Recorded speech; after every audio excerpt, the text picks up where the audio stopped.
I've got Barry Jordan here, the president of the Kalamunda District Rugby Union Club, here to talk about some of the videos that have been shot from some long-time members and to talk a little bit about the 50th anniversary year, which was 2024. All over to you, Barry.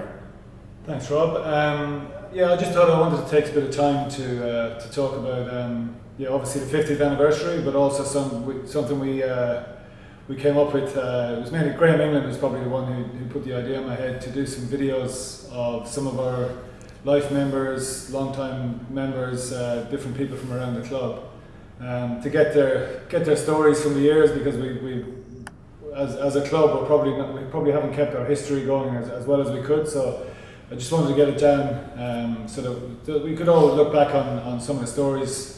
You know, I've heard lots of stories over the years, but I've never really had them recorded. So with Rob's help, we've had probably 8 or 10 people maybe who've given their thoughts on their time at the club, which I think people will find interesting. We're gonna get them up on our YouTube channel, and we'll start putting links up on our Facebook page and our website, so people can start looking at those videos and get some sense of the history, particularly for people who haven't been around the club that long. I think it'll be really good to get that sense, and it might jog a few more memories. We're more than willing to do a few more interviews further down the line if anyone else comes along with even if they want to contradict some of the stories. I'm sure a lot of stories are one side of the story, but that's as it should be. You know, we all have our stories, and we need to tell them.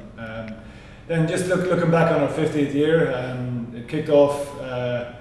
We kicked it off, I suppose. Really, the big thing that happened early in the year, was we won the pre-season cup, which even though it's called a pre-season cup, the final was actually held in June, around this time last year, and our boys took it home, which happened to be on the night of our 50th gala dinner, which made for a bit of a hectic day, but an awesome night. So I thought it was a really good way for us to round out that night.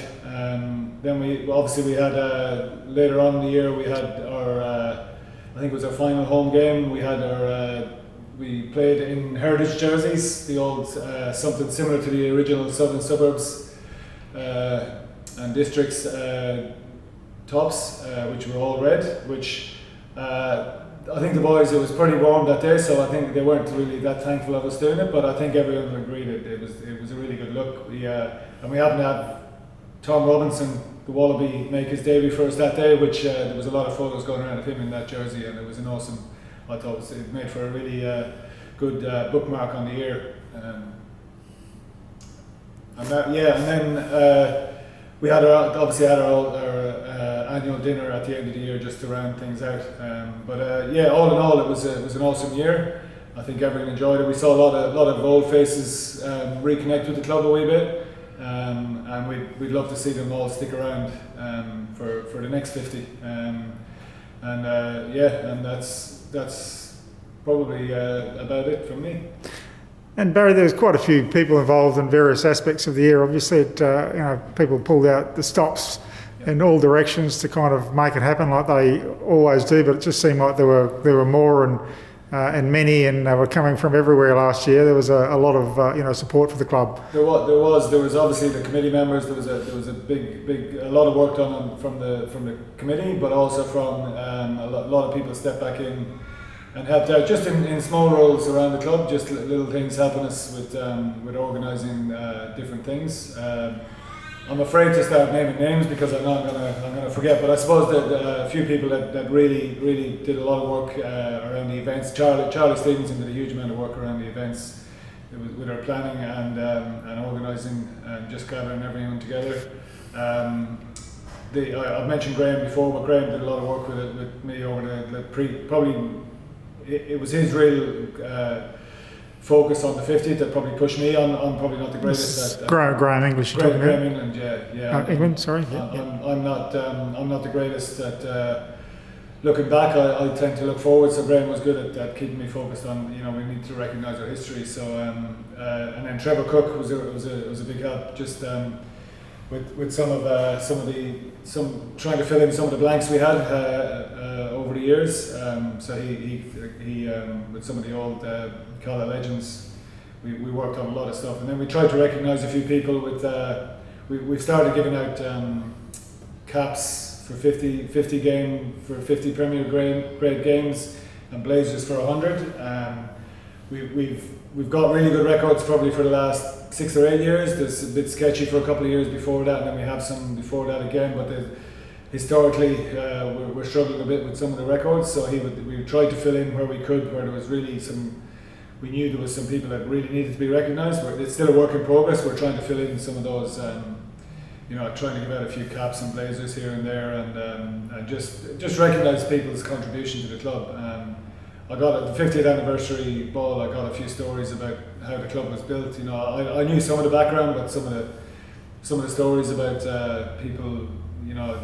It was literally people bought bricks, so their name was on a brick to build the club. Just meeting some of the people that actually built the club, physically built the club. I knew some of the people then I knew some of the people that probably did a lot of work later in some extensions and maintenance on the club. But to meet some of the people who actually physically built the club, it was awesome, and it was. I learned a lot last year from a lot of people that I kind of knew the faces, but I didn't know the people. So it was really good for me to catch up with them, and hopefully and introduce them to other people around the club as well, which is really good. And I think the players and the coaching teams really got into the swing of the 50th year as well. So they really helped with connecting with the older members as well. I suppose we had some, being our 50th year, it was bookended by two really sad events. At the start of the year, we lost Richard Coney. Everyone knows him as Wurzel. I think the only person I've heard refer to him as Richard is Nikki, his wife. Wurzel was a legend of the club. One of those people who did a lot of work around the club physically, but also was a legend. Just playing, coaching juniors, and just an all-around good guy. We lost him right at the Australia Day at the start of the year, and then obviously at the end of the year, just in the weeks leading up to us hosting the grand final, we lost Joseph Simpkins tragically, which it was just those two events really shook everyone around the club, I think, and I suppose helps us to realise what a club like this is all about, because a lot of people came together to help those families celebrate their lives, which it's terrible that it comes to that. It's events like that make us realise how important these clubs like this are, but it is one, I suppose, very small silver lining, and I suppose it drives us to make sure we keep it going for another 50. So hopefully, I don't know if I'll quite be here at 50, but maybe 25 I'll still be knocking around, and someone else will be around, and I'll be the one telling stories at the bar about the 50th. Possibly still playing, Barry. Yeah. Well, I should probably, when you mention playing, I should probably mention the black eye. It's not from anything untoward. It was from playing Monterey on the weekend, so stuck my head first. Legitimate one. Shouldn't have been. And how would you say finishing off the year with such a big event like the finals was? It just seemed to encapsulate the moment somehow, didn't it? Really, when it was really a fantastic day. It did. It was a huge event. Listen, those events. It's the second time we've hosted it that I know of. It's definitely the second time that I've been involved in, and they're huge events. And when you're in the middle of it, you think, "Oh, why did I do this?" But when it's once you've done it, you look back at it, and the pride it brings to the club. Obviously, it brings some financial stability to the club as well. But the pride of people, the amount of people come up to us and tell us how proud they are of the club afterwards, it makes it worthwhile. I'm glad we don't do it every year, but we'll give it another crack in a year or two maybe.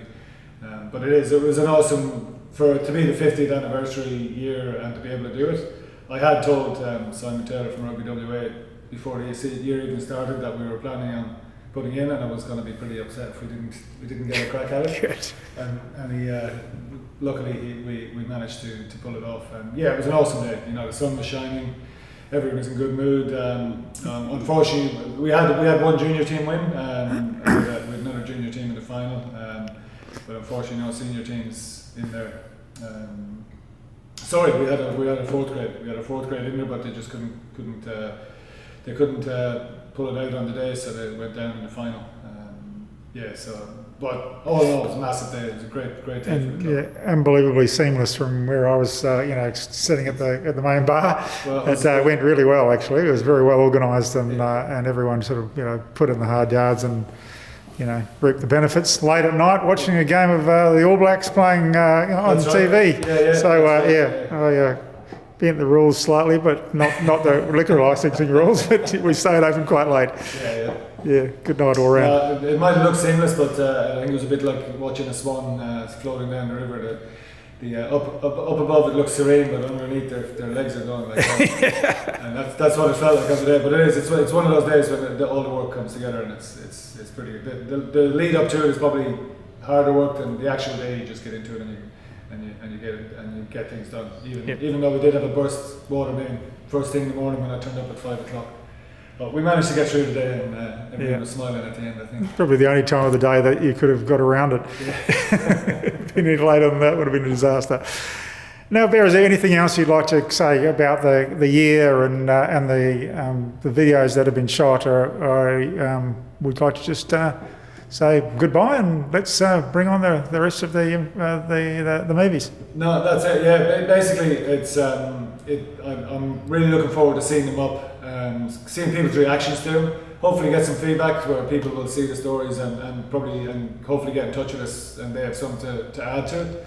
Maybe over the next few years we can add a few more stories and create a bit of an archive so people further down the line can access them when we're doing our next big event, whatever year it is. And I suppose lastly I'd like to thank you, Rob, for putting it all together. I know it's kind of hard to wrangle everyone in and get everything to line up, but it's been without you putting your hand up to do it, it wouldn't happen. So it's been fun, and let's hope people enjoy them. Thank you.